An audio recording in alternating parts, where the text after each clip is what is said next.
Mang Torny, paano po yung kainuman mong malakas mamulutan? Ano po ang kaso niya? Naks, kung fu yarn, kung fumulutan wagas.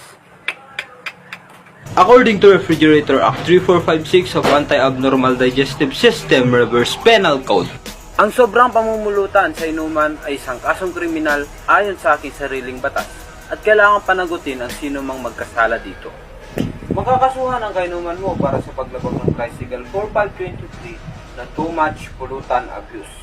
At magmumulta din ito ng hindi bababa sa $2 milyong. At pagkakakulong naman na maaaring tumagal ng 150 years sa loob ng taon. Kaya, sa mga malakas mamulutan dyan, ito lang ang may papayo ko sa inyo. Meron tayong kasabihan sa inuman na drink moderately, hindi eat all you can. Dapat sa birthday party ka na lang nagpuntang o gagka. kaya bago umaksyon, huwag mo nang pag-isipan. Hanggang sa huli, ito po si Mang Torny, handa magbigay ng free legal advice para sa inyong katanungan.